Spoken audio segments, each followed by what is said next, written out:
The air was thick with the promise of rain, mirroring the city's grief. It was in the hushed pre-dawn hours of August 10th, 2024, that Kolkata woke to a nightmare.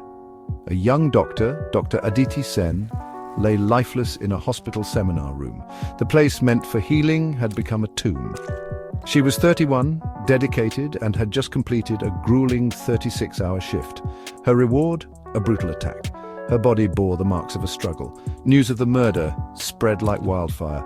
Disbelief gave way to anger, grief to rage. This wasn't just a crime, it was a betrayal. A young woman who dedicated her life to saving others had been failed by the very system meant to protect her. The sanctity of the hospital, a place where people went to heal, had been shattered.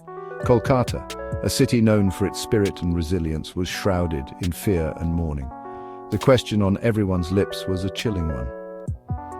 If a doctor wasn't safe within the walls of a hospital, then who was?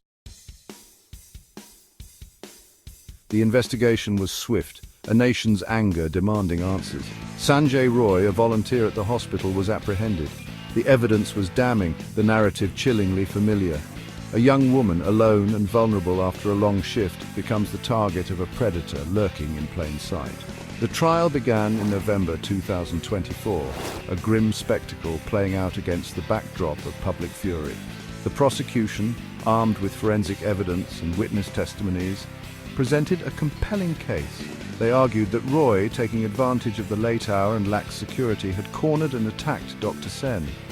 The defense, however, claimed mistaken identity and pointed to inconsistencies in witness accounts. The nation watched, captivated and horrified as the legal drama unfolded.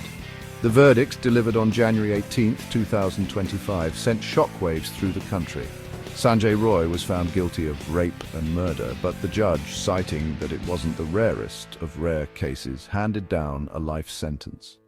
Life imprisonment, a punishment that many felt rang hollow in the face of such a brutal, senseless crime. The verdict ignited a firestorm. Justice delayed is justice denied, chanted thousands of protesters who took to the streets of Kolkata. Doctors, their stethoscopes now symbols of protest, led the charge.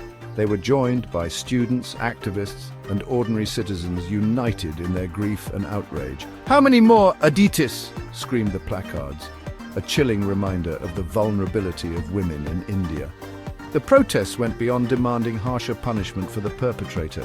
They became a rallying cry for systemic change. The public outrage forced the government's hand. Promises were made for increased security in hospitals, especially during late hours. Helplines were set up and committees were formed. But for many, these felt like band-aid solutions, a reaction to the public outcry rather than a genuine commitment to change. The case shone a harsh spotlight on the deep-rooted issue of violence against women in India.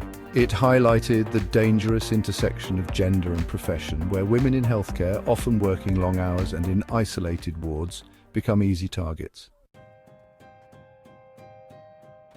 Life at R.G. Carr Medical College and Hospital resumed, but the scars of the tragedy remain.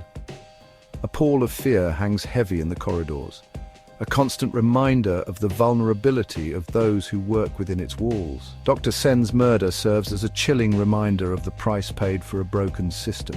It has forced a conversation, an uncomfortable but necessary dialogue about the safety of healthcare workers, especially women. The fight for justice for Dr. Aditi Sen goes beyond the courtroom. It's a fight for a future where hospitals are havens of healing, not hunting grounds for predators. A future where a young doctor can dedicate her life to saving others without fearing for her own.